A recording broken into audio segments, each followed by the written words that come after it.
Agradecer a Juan Luis Abajada, presidente del Ateneo Republicano, que me haya invitado a este acto de presentación del libro de Luis por dos motivos fundamentales. Porque yo con Luis Lamerda mantengo una relación de amistad y profundo cariño, porque admiro en él primero su economía, su bondad, su calidad como persona, su valentía como escritor, su rigor y su capacidad. Creo que me leí la mayor parte de las cosas que escribió, y toda esta adjetivación que saco no es gratuita, sino derivada de la lectura de esos libros. Sobre la guerrilla en Galicia se escribió mucho. Yo no creo que no todo lo necesario, pero sí hay una bibliografía abundante en el tema, alguna muy interesante y muy aleccionadora. Otros autores caen en lo que Luis tuvo la habilidad de no caer en este momento.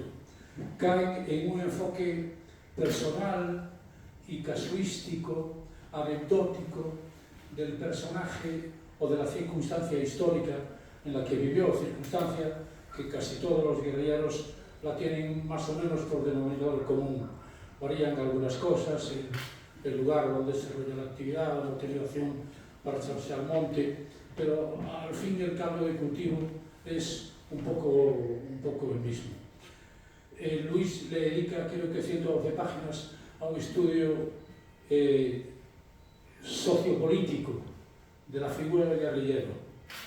Es decir, no cae en la anécdota ni el enfoque personalista, sino que hace un estudio del encuadre, de la situación, del hábitat, de la atmósfera, del aire que se respiraba en el 36 y antes del 36, y hace un análisis de las situaciones por las cuales aquella gente se echó al monte. Alrededor de los guerrilleros hay algo que perjudicó, creo yo, al fin y a la postre, la figura del guerrillero, y es, aquí desde que sacaron la mesa es un lío, es la mitología que se creó en torno a la figura de él. Por tanto, definir a los guerrilleros para mí no resulta fácil, y yo le voy a leer una docena de renglones, 6 de cada párrafo, que para mí definen perfectamente los personajes de la guerrilla y pueden servir de base para luego los comentarios de Camporamay o de Lamerda o lo que ustedes quieran añadir.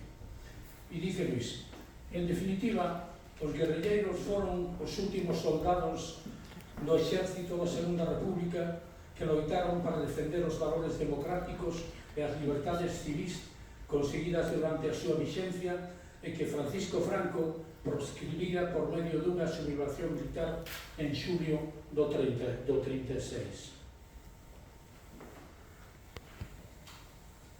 En outro párrafo apunta: non foron heróis, tampouco en xeral bandoleiros ou atracadores ou asasinos, como xenéricamente foron acusados por seus perseguidores, aínda que as moitas excepcións poidan confirmar a regla. A súa loita oriéntase habitualmente pola idea de combater o fascismo franquista e de loitar pola súa liberdade e a dos demais españoles. Eu creo que en estes dos párrafos tan breves se centra e se define perfectamente la temática que Luis aborda de forma, como es marca de la casa, valiente y rigurosa. Y ya que sea Camporamay que continúe. Gracias.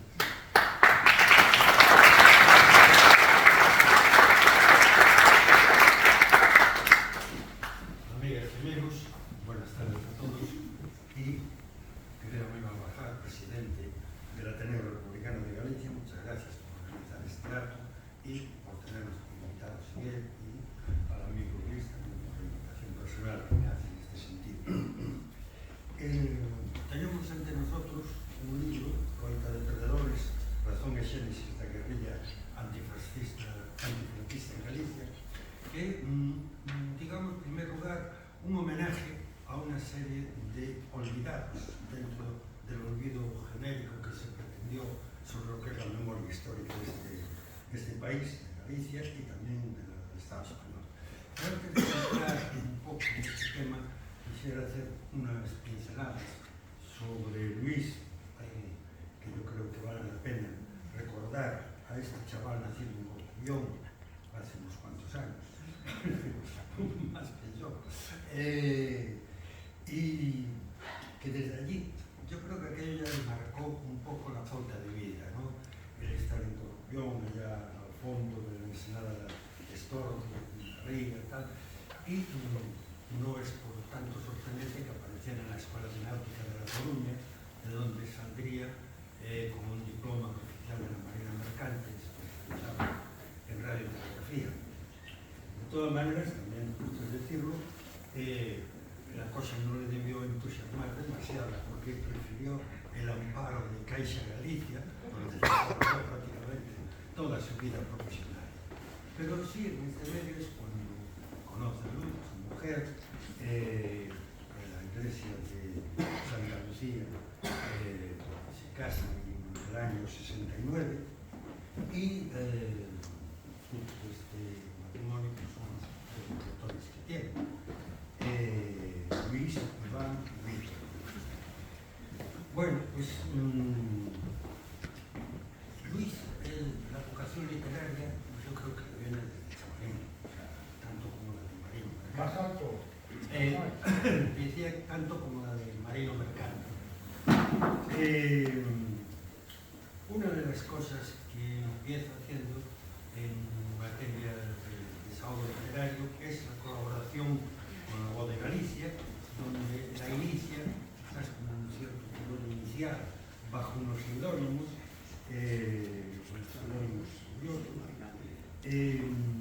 para después seguir colaborando de forma regular. Sus seudónimos eran Lulaga y Sayonara. Él se dedica de forma especial, a lo largo de más de 100 colaboraciones con la Voz de Galicia, en analizar, hacer un seguimiento de lo que es la vida del concello de Corcubión y de toda la comarca que contempla la zona esta, y también de forma específica en personajes destacados, señalados de aquella zona y que tuvieran un compromiso con los valores democráticos y con los valores republicanos. De ahí que uno de los temas que trata con más cariño, quizás uno de los libros con inicia su andadura muy prolífica en el campo de la investigación y la literatura, es sobre el diputado José Miñones, de la Unión Republicana, Pepe Miñones, que tuvo una vida dramática y un final pues, muy cruel, tanto en el plano personal de él, desgraciado, sino en el plano económico y en triturar prácticamente toda la memoria de este hombre. También trata en otro de sus libros la trayectoria de Alexandre Bóveda, un economista financiero que fue uno de los impulsores del Partido Galleguista como Castelao, y después vendrían toda una cascada de libros, ya más de una docena: Pepe Miñones, Un crimen en la leyenda, Concellas, el poderoso relato de una lucha antifranquista, Inmolados Galeos, Alexandre Bóveda, Víctor Casas, Telmo Bernardo, Santo Barreiro, Carlos Barreiro, su hijo muy amigo mío, compartimos escaño en Santiago, Crónicas de una represión a la costa da morte, Estampas de injusticia en la Guerra Civil del 36 en La Coruña y los documentos originarios de la represión. Es decir, toda una serie de títulos, todos interesantes, todos apasionantes y sobre todo con esa pulcritud documental y pulcritud de relato que tiene en cada uno de ellos. O sea, si al caso se sacrifica algo la literatura en pos de la exactitud y de la veracidad de cada cosa que va exponiendo en las líneas de sus escritos. Hay que recordar que es el primer investigador al que se le abren los archivos militares de la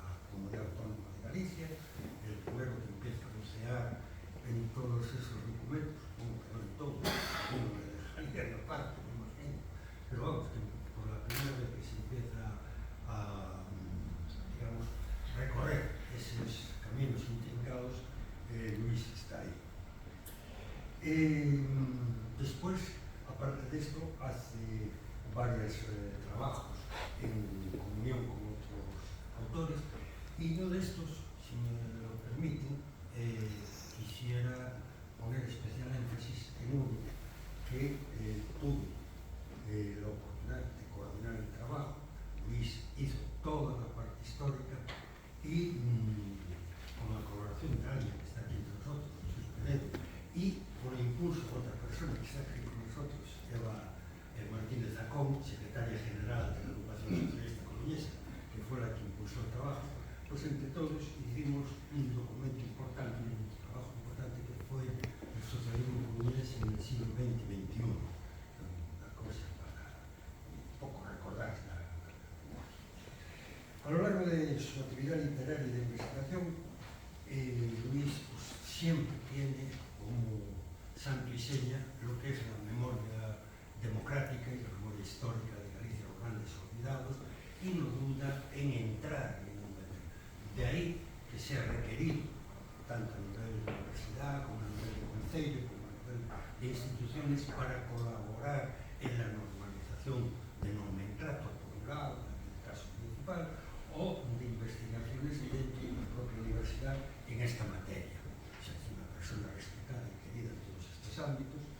Y a lo largo de esto se le reconoce también, como no, con galardones como el Faro Negro, que es en la Costa del Norte, un premio que se hace para los que fueron, leo textual, pionero en la restauración histórica de la memoria del franquismo y del antifranquismo en Galicia, por su actividad investigadora que comenzó en 1987. Después también la cadena SER, los premios Nordés, que da el galardón especial, la gala de premios que celebran.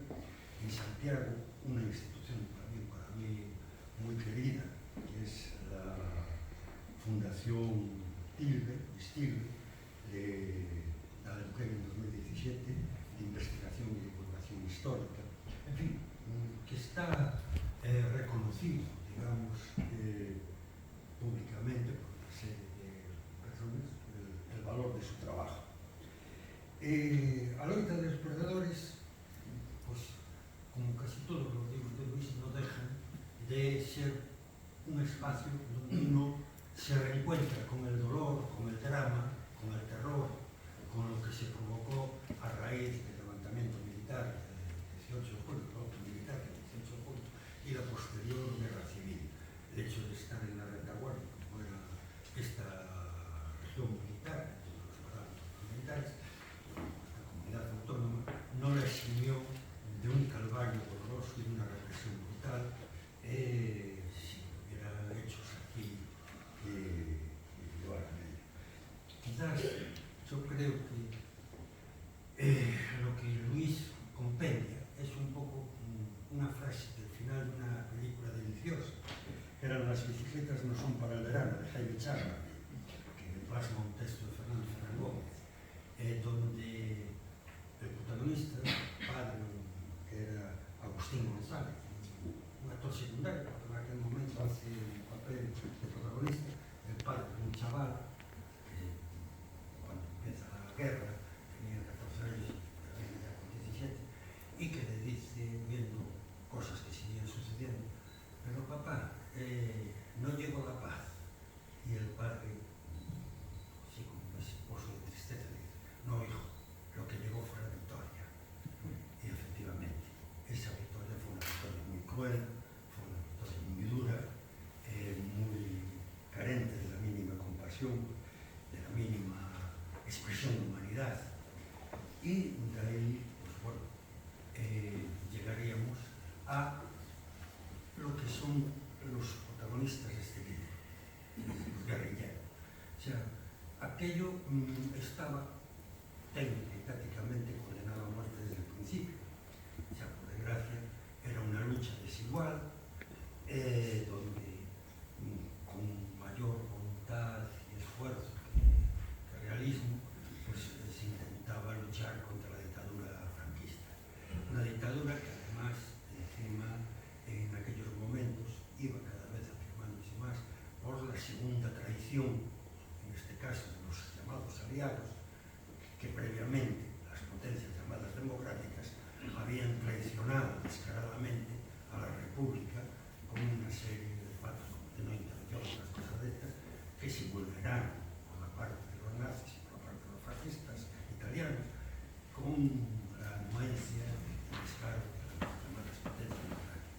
y los aliados después, evidentemente, volvieron a traicionar, digamos, aquella lucha, que era, o sea, estos eran hombres que partían de la desesperación, partían del anhelo de volver a restaurar los valores en los que habían creído, pero sobre todo eran hombres normales y coherentes, ni mejores ni peores.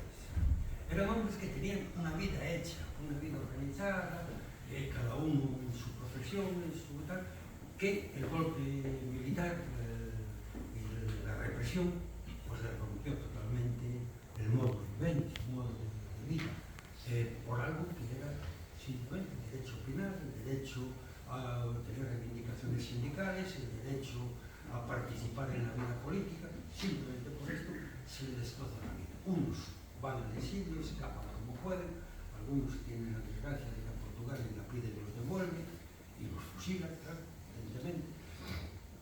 Y quiero recordar como anécdota en Vigo, el difunto de mi padre contaba de un muchacho que lo llevaron a fusilar al cementerio de Pereiró.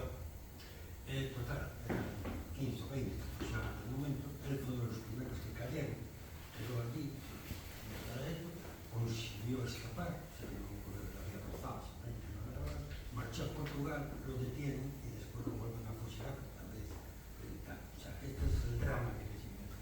Entonces, algunos de aquellos hombres cogieron, se intentaron organizar una resistencia, con 4 fusiles, alguna ametralladora, alguna cosa, eso frente a una guardia civil que lo retrata muy bien, porque era Pilar Miró, de su película, que tanto le costó llegar a proyectarla en los años de la transición. Allí refleja muy bien lo que es esta Guardia Civil del momento, aquel momento histórico, con una crueldad brutal. Imaginen el drama de esta gente aislada del mundo, en medio de zonas hostiles, humedad, frío, enfermedad, yendo a poblaciones donde les abrían un poco las puertas, pero lo justo, y otras veces lo denunciaban. En fin, este es, como diría el literato colombiano, es una muerte anunciada. O sea, evidentemente, al final de todos ellos, pues prácticamente nombrar a uno sobre otros. Lo hace muy bien Luis en su libro, en cada uno de ellos, en la mente de muchos estará Piloto, estará Fonsello, estará tal, pero sería injusticia por mi parte nombrar a ninguno. O sea, todos eran hombres normales que la vida los llevó a una situación anormal totalmente y terminaron a veces como animales perseguidos y reaccionando como tal, lógicamente, en algunas ocasiones, pero y sabiendo que el único escenario final era la muerte. Porque claro, se intentó pomposamente hablar de las brigadas no sé qué, del escuadrón no sé cuál, bueno, pues eran 4, 5, 6, Partido Comunista, incluso Partido Socialista, desde el exilio mandaron algún apoyo que otro, pero que era absolutamente una gota de agua en un desierto, ¿no? Aquello no. Y aquello pues estaba condenado, pues, ya en aquellos momentos, esto dura una década más o menos, entre el año 40 y tantos y el 50 y tantos. En el 50 y tantos, ya dentro de los llamados aliados, Estados Unidos ya tenía perfectamente claro que quería un régimen autoritario frente a la Unión Soviética y no, o sea, ya no había esperanza ninguna de que hubiera una salida democrática en España, una salida tal. Y todo esto lo plasma deliciosamente bien, o sea, deliciosamente entre comillas, porque me coge el alma al leerlo, pero en los tiempos que corren, en las circunstancias que vivimos, y a día de hoy, una intervención, como antes de venir aquí, de un determinado líder político, extrema derecha, hablando de golpe de Estado, hablando de estas cosas, cuando alguien se manifiesta en las calles con todas estas proclamas y tal, tirando del baúl de la... Yo creo que debería ser un libro de texto, pero no para los que estamos aquí, que mayormente somos ya de una cierta edad y algunos incluso tenemos en nuestras etapas infantiles los recuerdos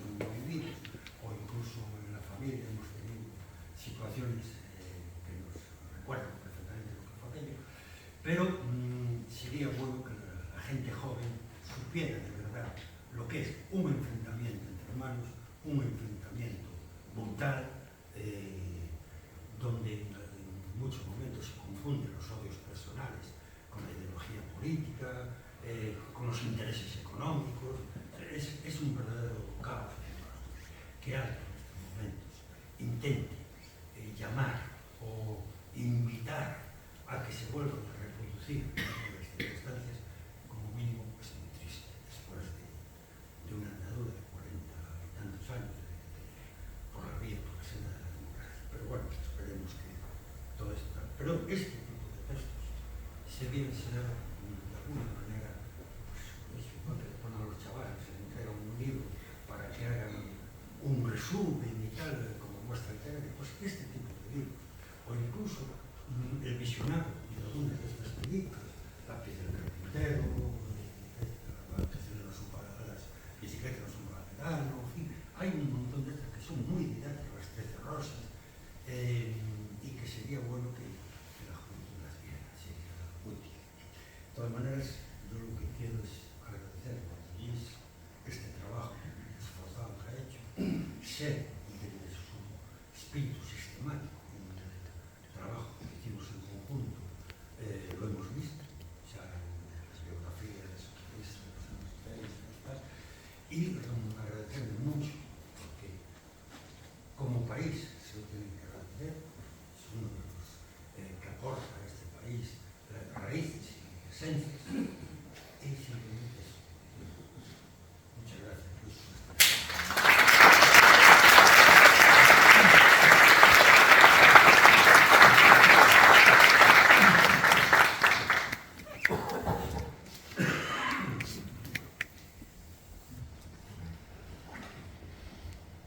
Buenas tardes.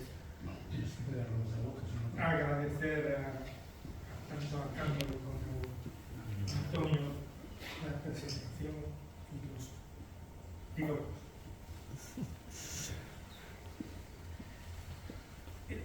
Este libro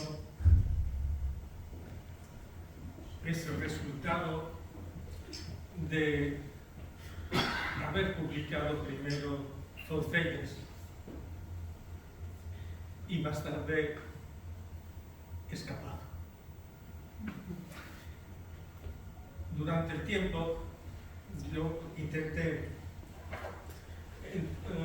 ver lo que se hablaba, lo que se habló de los guerrilleros en Galicia. Y vi, tal como dice Cándido, de que la gente, los investigadores, se centraban en un guerrillero y alrededor de eso pues hablaban de las acciones guerrilleras, pero no había un estudio que integrase toda la historia de la guerrilla. Eso me hizo que empezase a investigar. No fue cuestión de un año, ni de dos, ni de tres, fueron muchos años, porque se daba la circunstancia de que mucha documentación no era accesible por plazos que fija la ley. Había documentos de la guerrilla que no era accesible. Y tuve la paciencia de ir esperando y poco a poco recuperando esos documentos que antes no podía ver. Y eso me llevó a pensar en un libro que recoge solamente unos pocos de los muchos datos que yo he localizado. Pero había que escoger. No podía publicar un tomo de 800 páginas como en un principio iba a ser. Con lo cual fijé prioridades y escogí protagonistas. Primero, como dijo Cándido, pues hice un estudio social y humano y militar de la guerrilla, y después me fijé en las biografías de guerrillero. Esto es un estudio que por el momento en Galicia no hay ninguno que se pueda comparar, porque es más extenso y habla en general de toda la guerrilla, no de un personaje determinado. Se le pueden añadir muchos más guerrilleros a las reseñas biográficas que constan en el libro, sí, muchísimas más, importantes todos, porque como dijo Antonio, todos sufrieron una persecución, pero muy continuada, no tenían un descanso, y para descansar tenían que robar, o sea, lo que se dice de las sanciones económicas. La guerrilla no se alimentaba del aire, la guerrilla tenía que vivir, y en aquellos domicilios, aquellas casas aisladas en el campo, lo recogían, esas casas le cobraban la estancia, la comida, y se dedicaba mucho tiempo más a tratar de buscar medios para sobrevivir que para luchar. Tenían sus sabotajes, tenían sus enfrentamientos con la Guardia Civil, pero lo más importante que fue la dedicación que tuvieron a sobrevivir, o sea, a comer, a conseguir los medios para poder comer. Bueno, y esa es la historia de una guerrilla que luchó para perder. O sea, ellos confiaron todo en los aliados, en los vencedores de la contienda europea, para que derribase el gobierno ilegítimo, el gobierno que nació de un golpe de Estado, ¿no? Pero las naciones aliadas también les fallaron. Y después las organizaciones políticas en el exilio, el Partido Comunista, el Partido Socialista, no les ayudaron para poder escapar de Galicia y exiliarse, sino que fueron abandonados a su suerte. Algunos lograron alcanzar la frontera de Francia, pero muchos otros quedaron aquí y volvieron a la situación del principio de la Guerra Civil. Durante la Guerra Civil, primero los que no querían ir al frente de batalla, los que no querían ir con el Ejército Nacional, se fueron al monte, estuvieron en un principio bien protegidos por sus familiares, porque ellos se escondían alrededor de las casas de sus familiares, pero con la presión de la Guardia Civil, poco a poco tuvieron que alejarse de esas zonas y quedaron huérfanos de auxilio. Y al quedar huérfanos de auxilio, tuvieron que cometer, en muchos casos, crímenes que no eran impensables. O sea, eran enfrentamientos a vida o muerte, o ellos o los otros, ¿no?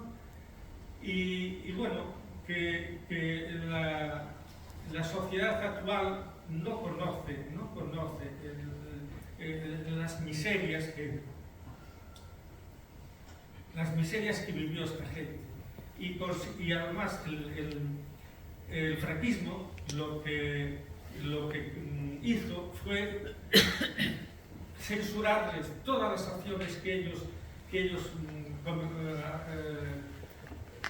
cometían, pues la prensa, los medios del sistema de la dictadura no los censuraban, no los publicaban, y era un ejército irregular en el monte que luchaba contra la dictadura, pero que a efectos de que hubiese que su lucha trascendiese al exterior, no llegaba. Y por eso las naciones aliadas los dejaron a su suerte y fueron cayendo uno a uno, como el caso de Forcellas, que en el libro de Forcellas ya se dice, que en una cueva que vivían dos guerrilleros, Forcellas y Manolito, pues los cogieron en la miseria más absoluta, ¿no? En fin, que es una historia muy triste, porque no es triste de una persona, la tristeza de una persona. Son muchísimas que pasaron miserias, perseguidos, y con ellos, a las personas que les ayudaban, también la Guardia Civil los mataba, los paseos, los famosos paseos, la ley de fugas, está el suelo de la mayor parte de Galicia llena de episodios y de historias de este tipo. Bueno, pues ahora le toca a ustedes leer el libro y enterarse de esas vidas que yo podía leer como un ejemplo de las muchas que hubo.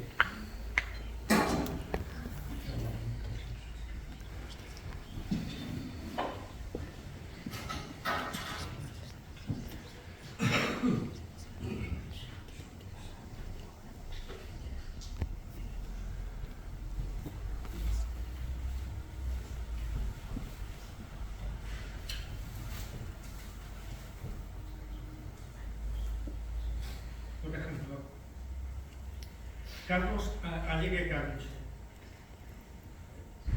Nado en 1904 en Ferrol.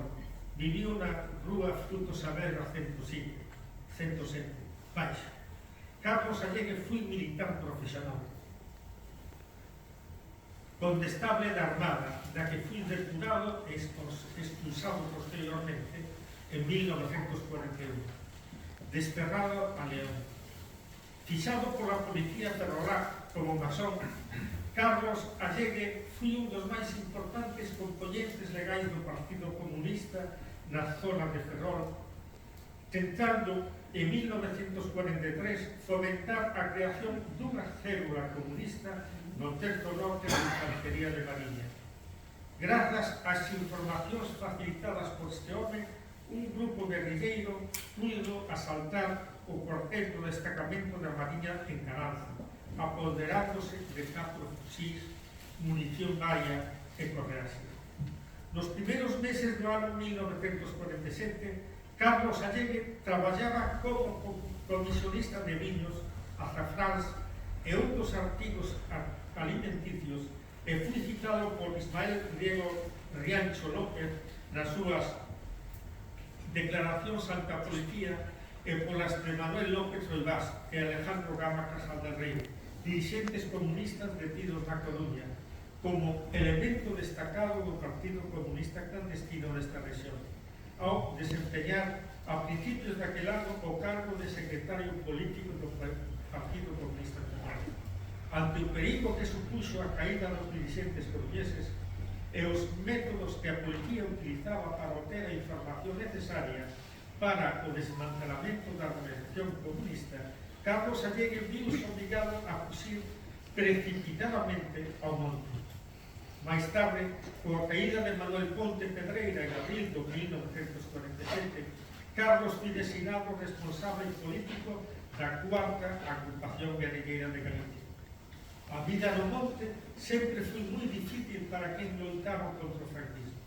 E durante a estancia de Carlos Allegue desenvolveuse unha grande actividade, pero a intensa presión policial franquista foi desmantelando pouco a pouco todo o dispositivo guerrilleiro, producíndose en 1951 a perda dos últimos refugios subterráneos construídos entre eles o importante situado en San Pedro de Nós, en Oleiros, onde se agachaba o ferrolar.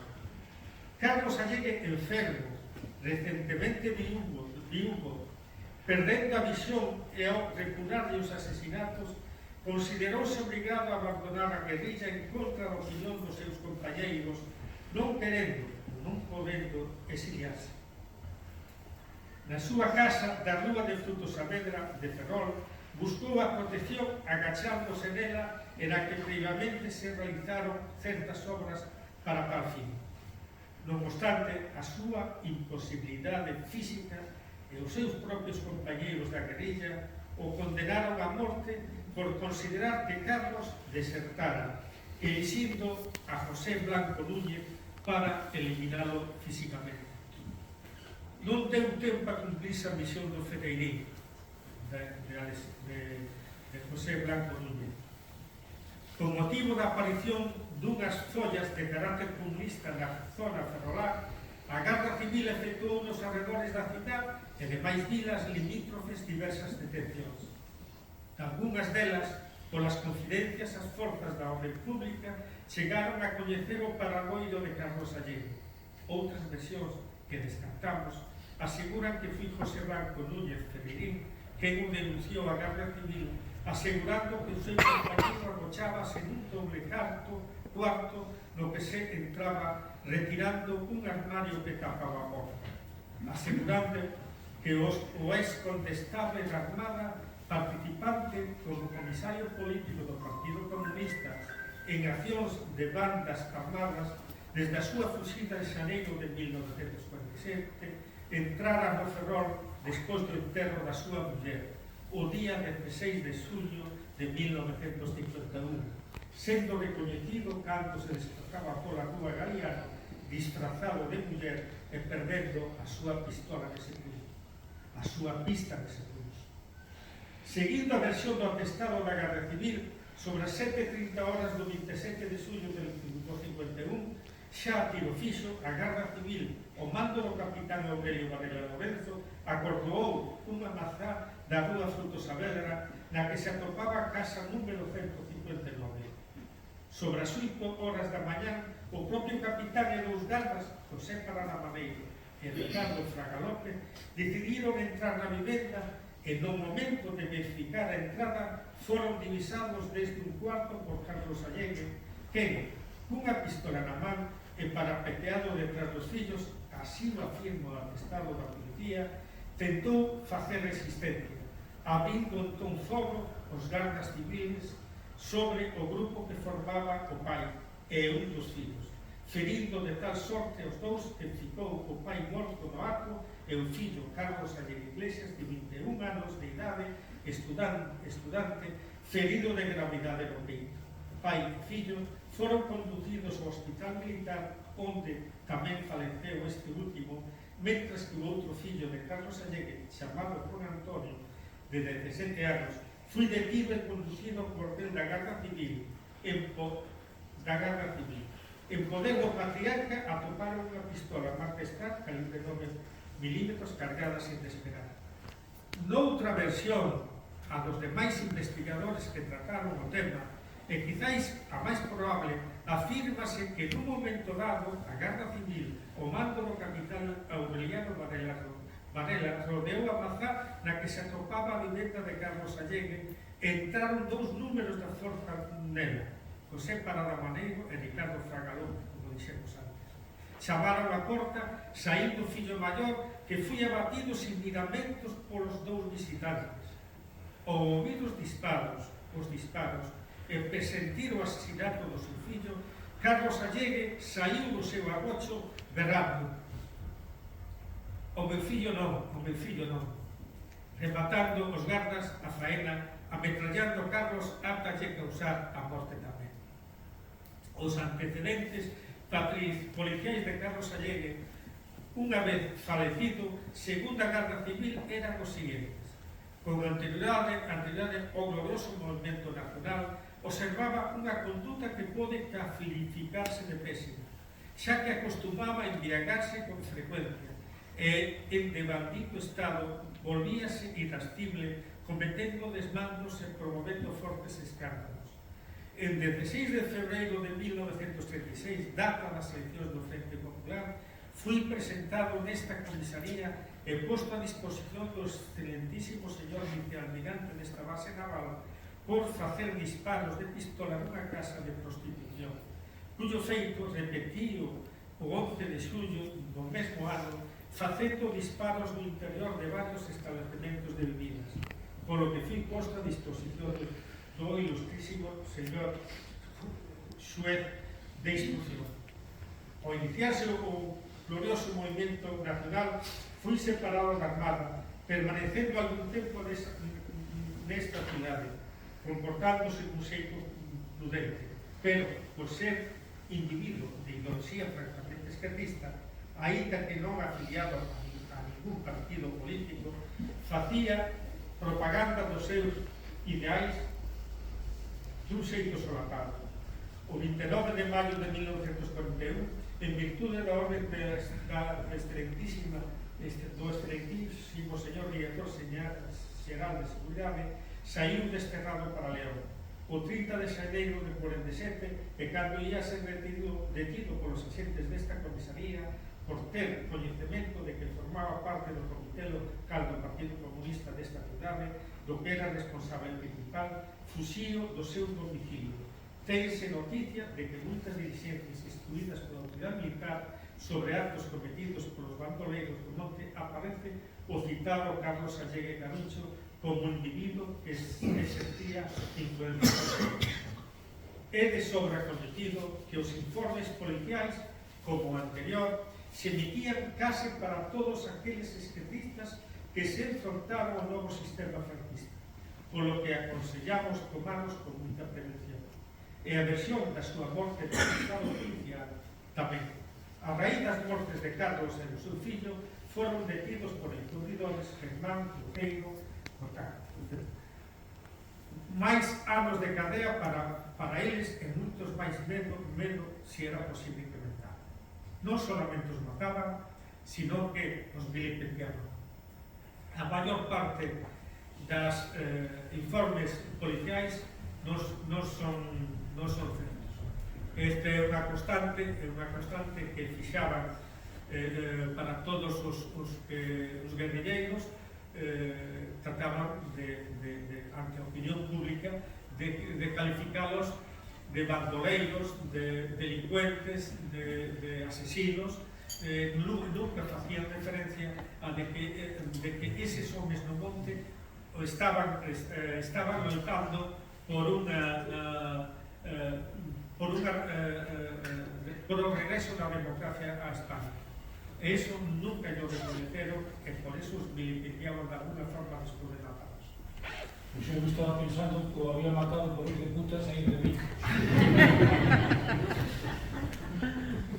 Bueno, con esto desdramatiza. Sí, con esto terminamos. Muchas gracias a todos por su asistencia.